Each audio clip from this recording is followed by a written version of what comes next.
Hello everyone, welcome back. Preposition series पर मैं अभी तक आप लोगों के लिए 2 वीडियोस बना चुका हूं। अगर आप लोगों ने वो वीडियोस नहीं देखे हैं तो प्लीज़ प्लेलिस्ट में जाकर उन्हें ज़रूर देख लीजिएगा, क्योंकि प्रीपोजिशन से रिलेटेड वो सारी छोटी छोटी और बेसिक बातें मैंने उन 2 वीडियोज़ में डिस्कस की हुई हैं और वो आपके लिए देखना बहुत ज़्यादा ज़रूरी है। आज इस तीसरे वीडियो में मैं लेकर के आया हूँ आपके लिए प्रीपोजिशन ऑन, और आज हम ऑन नामक प्रीपोजिशन की पूरी कुंडली खोल करके देखेंगे और देखेंगे कि उसका प्रयोग यानी ऑन का प्रयोग हम कहाँ कहाँ किन किन सिचुएशंस में कर सकते हैं। तो चलिए वीडियो को शुरू करते हैं। तो चलिए स्टूडेंट्स, प्रीपोजिशन ऑन के बारे में ये 2 कॉन्सेप्ट्स आपको तो पहले से ही मालूम होंगे। मैंने पिछले वीडियो में भी इन्हें डिस्कस किया था। पहला कॉन्सेप्ट क्या है? पहला कॉन्सेप्ट है कि दिनों के नामों से पहले, जैसे संडे, मंडे, ट्यूसडे, अगर दिनों के नाम आ जाएं तो उनसे पहले आपको ऑन का प्रयोग करना होता है, या फिर डेट्स यानी तारीखें अगर आ जाएं तो उनसे पहले आपको ऑन का प्रयोग करना होता है। लेकिन क्या आप समझते हैं केवल यही 2 कॉन्सेप्ट हैं ऑन को लेकर? जी नहीं। अगर आप ऐसा सोचते हैं तो बहुत गलत सोचते हैं, क्योंकि इसके आगे ऑन के बहुत सारे यूजेस हैं, बहुत सारी मीनिंग्स हैं। मैंने कुछ मीनिंग्स यहाँ बोर्ड में लिखी हुई हैं, ज़रा उनको अच्छे से देखिए। इसके अलावा भी और कई मीनिंग्स हैं और इन सब को आपको आना ही चाहिए। अगर इन सब की मीनिंग आपको अच्छे से मालूम है तो फिर कॉम्पिटिटिव एग्जाम में आप कभी भी ऑन पर कोई गलती नहीं करेंगे। तो मैं इस वीडियो में वो सब कुछ डिस्कस करने जा रहा हूं, तो मेरे साथ अंत तक जरूर बने रहिएगा। जरा देखिए, यहां पर मैंने कुछ मीनिंग्स लिखी हुई हैं, पूरी सारी मीनिंग्स नहीं है चूंकि यहाँ पर जगह ही कम पड़ गई। तो चलिए जरा देखते हैं। पहली क्या है? सर्टेन डे और टाइम। मैंने आपको पहले बतलाया कि किसी निश्चित दिन या निश्चित समय, यानी समय भी निश्चितता का जब भाव प्रकट करे तो उसके पहले आपको ऑन का प्रयोग करना होता है। दूसरी बात है टचिंग द सरफेस ऑफ। मैंने आपको बतलाया कि जब कोई वस्तु किसी सरफेस पर टचिंग पोजीशन में होती है तो फिर वहां पर हम ऑन का प्रयोग करते हैं। तीसरी बहुत ही इंपॉर्टेंट बात क्या है? Supported by, in the sense of supported by. जब कहीं पर यह सेंस निकलता हो, अब ये बात आपको तब समझ में आएगी जब मैं आपको एग्जाम्पल दूंगा।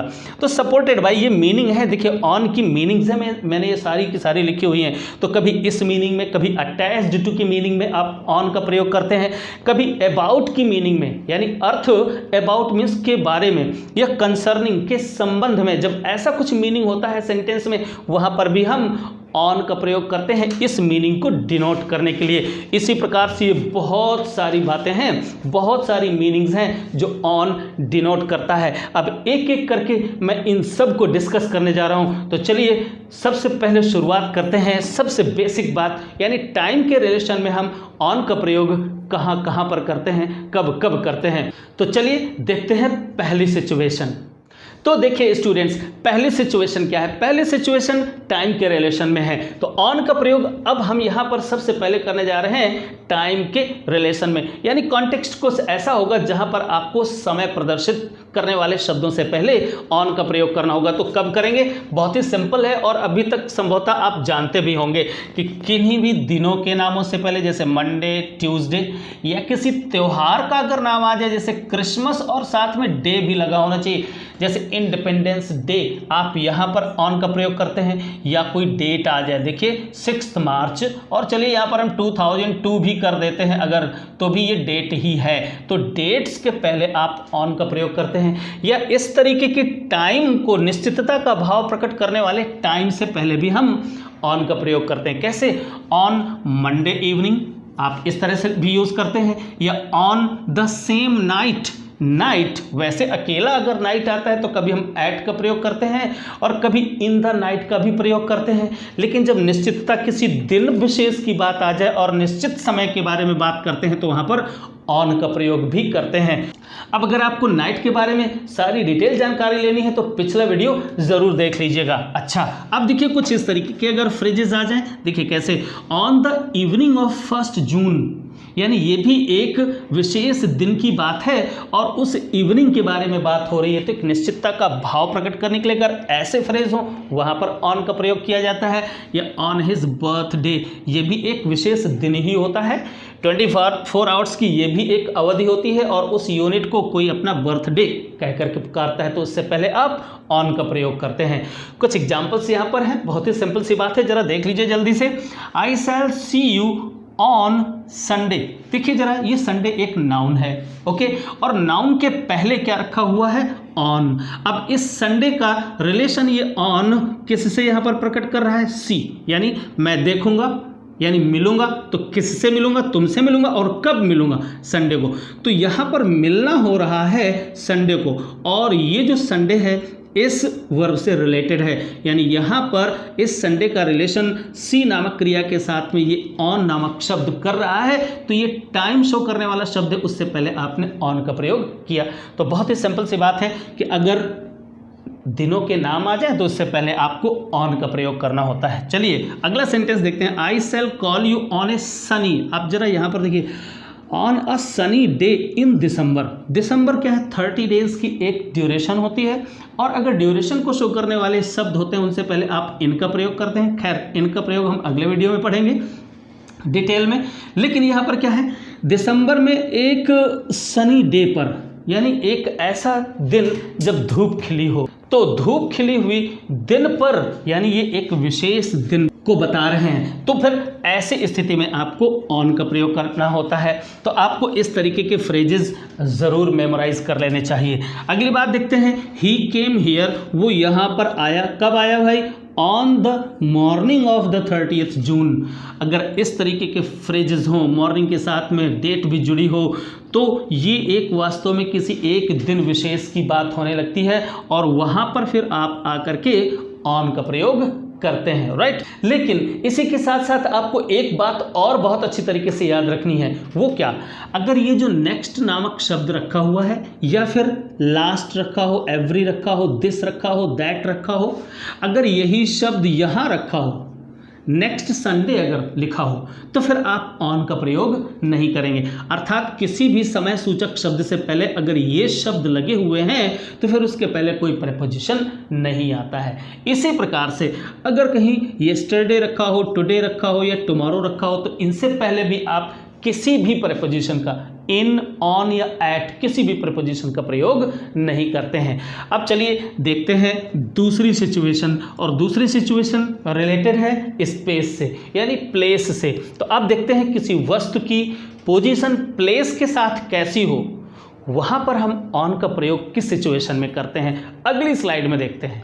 तो पहला कॉन्सेप्ट था टाइम के रिलेशन में ऑन का प्रयोग आप कहाँ पर करते हैं। अब दूसरा सबसे बेसिक कॉन्सेप्ट ये है कि अब हम स्पेस के रिलेशन में, यानी प्लेस के रिलेशन में हम ऑन का प्रयोग किस सिचुएशन में करते हैं। तो देखिए यहाँ पर लिखा हुआ है, टचिंग द सरफेस ऑफ। अब ये सरफेस किसी भी चीज़ की हो सकती है, किसी वॉल की सरफेस हो सकती है, किसी टेबल की सरफेस हो सकती है। सरफेस क्या होती है, एक ऐसी समतल कोई जमीन हो, समतल कोई दीवार हो, या समतल कोई मेज हो। अगर ऐसी कोई समतल जमीन है, कोई सरफेस है, उसमें कोई बाउंड्री नहीं है, किसी भी प्रकार से वो घिरी हुई बाउंड्री में नहीं है, यानी इनक्लोज्ड एरिया अगर नहीं है, तो वहाँ पर अगर टचिंग पोजीशन में, यानी इस तरह से टचिंग पोजीशन में, इजीली आपको समझ में आ रहा होगा, टचिंग पोजीशन में अगर कोई वस्तु स्थिर अवस्था में रखी है तो वहाँ पर आपको ऑन का प्रयोग करना होता है। यहाँ पर देखिए जरा कौन कौन से भाव या किस किस प्रकार से उसका प्रयोग किया जा सकता है। कुछ यहाँ पर एग्जाम्पल्स लिखे हुए हैं। देखिए, टचिंग द सरफेस ऑफ के लिए मैंने यहाँ पर कुछ सेंटेंसेस लिखे हुए हैं। There is a picture. अब आप देखिए यहाँ पर अब पिक्चर है, और ये दूसरा एक नाउन ये है और एक नाउन ये है। अब इन दोनों नाउन्स के बीच का रिलेशन आपको शो करना है। अब अगर ये रिलेशन शो करना है तो अब अगर सरफेस के ऊपर, यानी ये वॉल है और इस वॉल के सरफेस के ऊपर टचिंग पोजीशन में अगर कोई वस्तु लोकेटेड है, कहीं पर रखी हुई है, या अटैच्ड है, या उसी सरफेस का कोई पार्ट बन गया है, या उस सरफेस को कहीं से कवरिंग मिल रही है, तो आपको ऑन का प्रयोग करना चाहिए। देखिए जरा यहाँ पर क्या है, there is a picture. Picture कहाँ पर है, वॉल पर है। तो अब इस पिक्चर और इस वॉल, इन दोनों के बीच का रिलेशन शो करने के लिए आपको एक प्रेपोजिशन की जरूरत है। अब यहाँ पर क्या करोगे आप, ऑन का प्रयोग कर दें। ऐसे कैसे, there is a picture on the wall. तो अब क्या पोजीशन हो गई इस पिक्चर की, पिक्चर की ये पोजीशन हो गई कि कोई एक वॉल है जो एक वर्टिकल पोजीशन में खड़ी है, या वो क्षैतिज भी हो सकती है, अर्थात इस तरह से फैली हुई हो सकती है समतल। तो यहाँ पर आपने दीवार के साथ इस पिक्चर के अटैचमेंट को शो करने के लिए ऑन का प्रयोग किया हुआ है, राइट। दूसरा सेंटेंस देखिए, दे आर सिटिंग, बैठे हुए हैं। अब बैठने के बाद अगर इस क्रिया का कोई डायरेक्ट ऑब्जेक्ट रखा है तो किसी प्रीपोजिशन की जरूरत नहीं है। अब जरा डायरेक्ट ऑब्जेक्ट है क्या, ये जरा देखिए जरा, ग्रास यानी घास इस सिटिंग का कोई डायरेक्ट ऑब्जेक्ट है। डायरेक्ट ऑब्जेक्ट प्राप्त करने के लिए आपको क्या करना होता है, क्रिया से क्या या किसे, इनडायरेक्ट ऑब्जेक्ट के लिए किसे नामक एक क्वेश्चन करना होता है, और अगर उसके आंसर में मिलने वाला ये शब्द है तो फिर यहाँ पर किसी प्रेपोजिशन की जरूरत नहीं है। लेकिन अगर ये ऑब्जेक्ट नहीं है तो फिर आपको एक प्रेपोजिशन लगाना होगा। देखिए, दे आर सिटिंग, वो बैठे हैं। क्या बैठे हैं, तो कुछ बैठा नहीं जाता, यानी ये घास थोड़ी ना बैठे हैं। एक्चुअली बैठना ये जो वर्ब है ये वास्तव में क्या है, ये एक इंट्रांसिटिव वर्ब है, और इंट्रांसिटिव वर्ब के बाद अगर कोई नाउन रखा होता है तो फिर उसको रिलेट करने के लिए आपको एक प्रीपोजिशन की जरूरत पड़ती है। अब यहाँ पर देखिए, दे आर सिटिंग, वो बैठे हुए हैं। कहाँ पर बैठे हैं भाई, घास पर बैठे हुए हैं। तो घास का उनके बैठने से कैसा रिलेशन है, यानी घास एक सरफेस यानी जमीन पर एक सरफेस है, उस सरफेस में घास उगी हुई है, उसी घास के ऊपर बैठना, तो ये कवरिंग वाली पोजीशन हो गई, ठीक है ना। तो किसी सरफेस में अगर किसी वस्तु को कोई कवर करके भी बैठ जाता है या कवर कर लेता है तो वहां पर भी आपको ऑन का प्रयोग करना चाहिए, राइट। अगला सेंटेंस देखते हैं, द लैंप इज, लैंप है, कहां पर है, टेबल पर है। अगर टेबल के ऊपर की टचिंग पोजीशन को हमें शो करना है तो फिर आपको यहाँ पर ऑन लगाना होगा। अगर ऊपर की टचिंग पोजीशन को नहीं बल्कि नीचे वाली पोजीशन को आपको, तो आप वहाँ पर दूसरा कोई यानी अंडर नामक प्रीपोजिशन का प्रयोग कर सकते हैं। फिलहाल तो मैं यहाँ पर ऑन को डिस्कस कर रहा हूँ। तो यहाँ पर क्या है, टेबल है और टेबल के ऊपर की सरफेस में कोई लैंप है जो उसकी सरफेस को टच करता हुआ रखा हुआ है। तो इस पोजीशन को शो करने के लिए ऑन का प्रयोग करते हैं। एक और चीज़ देखिए, stick a stamp on the envelope. अब जो एनवेलप होगा, लिफाफा होगा, उस लिफाफे के ऊपर हम क्या करते हैं, उसकी लिफाफे की सरफेस है, उसकी सरफेस पर हम कोई स्टाम्प को स्टिक करते हैं तो वो क्या हो जाता है, वो लिफाफे का ही एक पार्ट बन जाता है। ये जो स्टाम्प है इसी लिफाफे का पार्ट बन जाता है। तो अगर कोई वस्तु ऐसे है जो उसी सरफेस की एक पार्ट भी बन जाती है तो वहाँ पर भी आपको ऑन का प्रयोग करना होता है। अब चलिए देखते हैं तीसरा। अब यहाँ से शुरू होता है मोस्ट इम्पॉर्टेंट फेज इस वीडियो का, तो अब यहाँ से आप बिल्कुल भी स्किप मत करिएगा। चलिए आगे बढ़ते हैं। अब देखिए, ऑन का तीसरा प्रयोग इस सेंस को डिनोट करने के लिए किया जाता है। अब ये सेंस क्या है, मीन्स सपोर्टेड बाय, अर्थात कोई चीज़ किसी के सपोर्ट से अगर टिकी हुई है कहीं पर तो उस सपोर्ट के भाव को बतलाने के लिए, डिनोट करने के लिए आप ऑन का प्रयोग करते हैं। ये अटैच्ड, अर्थात कोई एक चीज़ किसी दूसरी चीज़ के साथ अटैच्ड हो तो वहाँ पर भी आपको क्या, ऑन का प्रयोग करना होता है। एग्जाम्पल्स पढ़ेंगे तो आपको बात और बेहतर तरीके से समझ में आएगी। जरा देखिए यहाँ पर, द हर्मिट स्टूड, ये साधु जो है वो खड़ा था 1 फुट यानी एक पैर के सपोर्ट से। यानी सपोर्ट का मतलब अगर कोई व्यक्ति एक पैर से खड़ा हुआ है तो एक पैर का सपोर्ट लेकर के खड़ा हुआ है। तो आप यहाँ पर इस सपोर्टिंग सिचुएशन को बतलाने के लिए यहाँ पर ऑन का प्रयोग करेंगे और ऐसा सेंटेंस बनेगा क्या, the hermit stood on 1 foot. Okay, तो एक पैर पर खड़ा था, तो पैर के ऊपर नहीं खड़ा हुआ जाता, कोई पैर एक अलग कोई वस्तु नहीं है। आप इसका मतलब ऊपर ना निकालिए, एक पैर से खड़ा था या एक पैर के बल खड़ा था, कुछ ऐसा आप मीनिंग निकाल सकते हैं। लेकिन असली मीनिंग क्या है, 1 फुट के सपोर्ट से वो खड़ा हुआ था, ठीक है ना। तो ये जो खड़ा होना हो रहा है और इस नाउन के बीच का रिलेशन कैसा है, ये सपोर्ट बतला रहा है, राइट।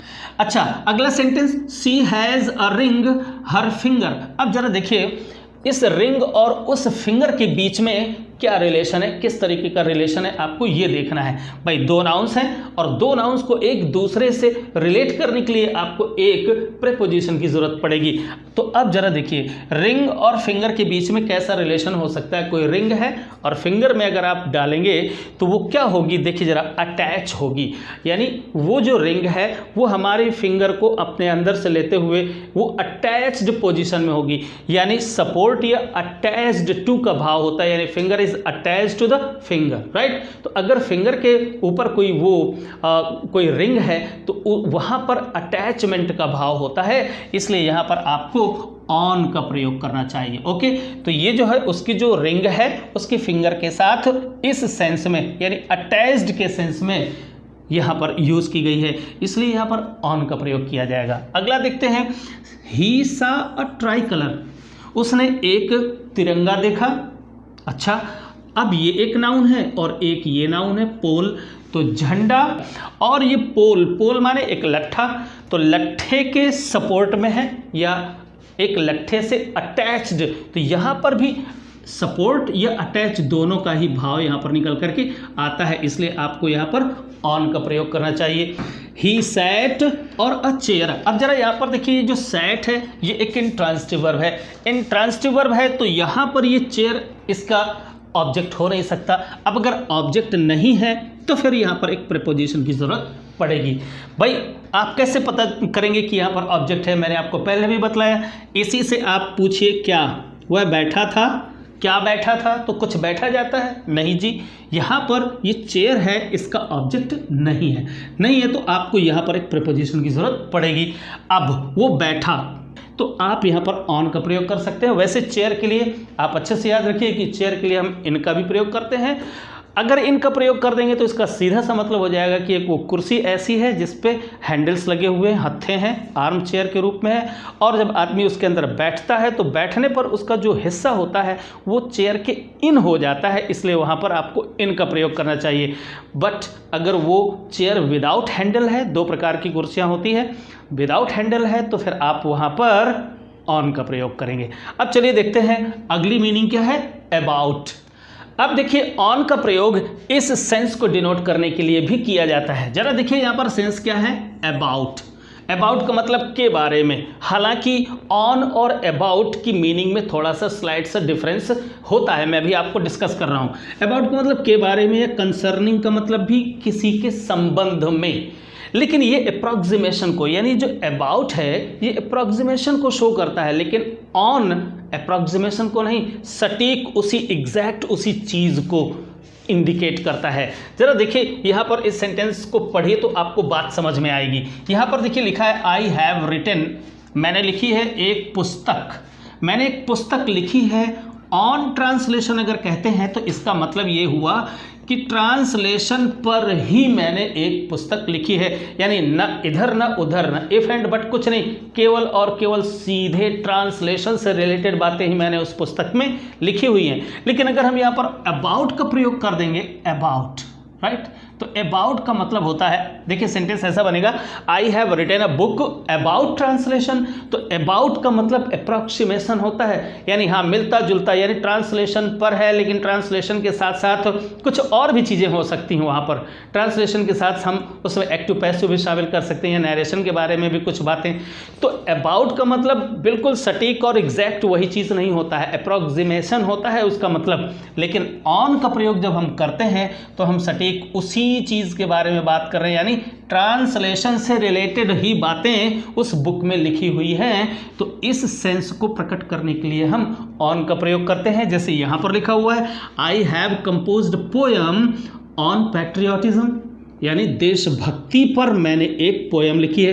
तो पोयम देशभक्ति पर, ये देखिए जरा, ये अबाउट का सेंस रखता है, ये कंसर्निंग का सेंस यहाँ पर ऑन रखता है, राइट। तो इस सेंस में भी हम ऑन का प्रयोग करते हैं। अब चलिए देखते हैं जरा डायरेक्शन को कैसे शो करता है ये ऑन। अब अगर आप लोगों ने पिछला वीडियो देखा है जिसमें मैंने एट का प्रयोग बतलाया था, तो वहां पर भी मैंने आपको बतलाया था कि डायरेक्शन को शो करने के लिए आपको एट का प्रयोग करना होता है। डायरेक्शन मीन्स टूवर्ड्स, टूवर्ड्स का मतलब की ओर।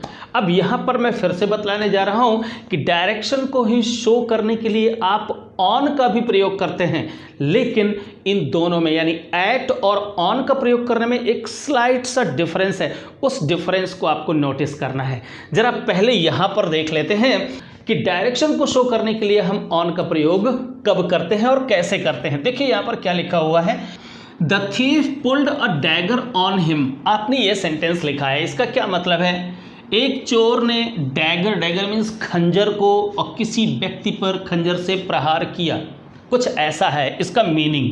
अब यहाँ पर आपने ऑन का प्रयोग किया हुआ है इस पुल और हिम नामक इस शब्द को रिलेट करने के लिए। पुल किया गया इस व्यक्ति पर ऑन के माध्यम से आप इसका रिलेशन शो कर रहे हो।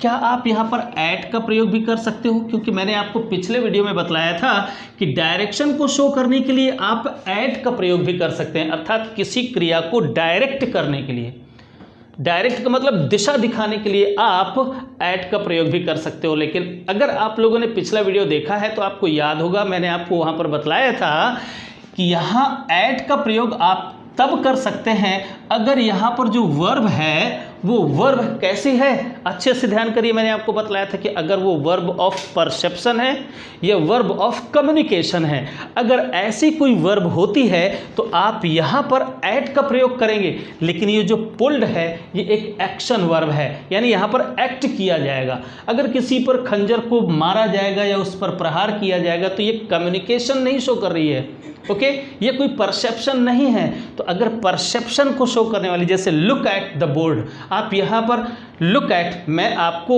लुक करने के लिए कह रहा हूँ यानी देखने के लिए, तो लुकिंग करना क्या होता है, ये वर्ब ऑफ परसेप्शन होती है। तो वर्ब्स ऑफ परसेप्शन के साथ में आप डायरेक्शन को शो करने के लिए एट का प्रयोग करते हैं और एक्शन वर्ब के लिए आप डायरेक्शन को शो करने के लिए ऑन का प्रयोग करते हैं। बहुत अच्छे तरीके से इस बात को याद रखिएगा क्योंकि ये कॉम्पिटिटिव एग्जाम में यही काम आता है, जो कॉन्सेप्ट्स हैं वही काम आते हैं। अगला सेंटेंस जरा देखिए, on the left you will see the airport. On the left, यहाँ पर क्या है, ऑन द लेफ्ट का मतलब बाईं ओर। अब ये दिशा है, सीधे सीधे दिशा की बात हो रही है तो यहाँ पर भी आप ऑन का प्रयोग करेंगे, ओके। अगला देखिए, in the position of. On का अगला मीनिंग होता है इन द पोजीशन। पोजीशन का मतलब किसी चीज़ को अपने पास रखना, ओके। तो पोजीशन का मतलब ये होता है अधिकार, तो किसी चीज़ को अपने पास रखने के सेंस में ऑन का प्रयोग होता है। जरा एग्जाम्पल्स देखिए, the thief was caught with stolen goods. Thief को पकड़ लिया गया, चुराए हुए सामान के साथ में थीफ को पकड़ लिया गया। अब यहाँ पर स्टिल ऑन हिम माने वो जो गुड्स है वो अभी भी उसके पास है। तो ध्यान दीजिए यहाँ पर ऑन का मतलब क्या है। अब यहाँ पर ऑन का मतलब पोजीशन ही है। यहाँ पर ये बतलाया जा रहा है कि चोर को अभी भी सामान के साथ उसके पास, यानी आई हैव, हम ऐसा सेंटेंस बोलते हैं ना, आई हैव 2 बुक्स, मेरे पास 2 किताबें हैं। तो अब यहाँ पर जब हैव का प्रयोग करते हैं तो पोजीशन को शो करने के लिए करते हैं, उसी सेंस में यहाँ पर ऑन का प्रयोग किया गया है। The thief was caught with stolen goods, चोर को उस चुराए गए सामान के साथ पकड़ लिया गया।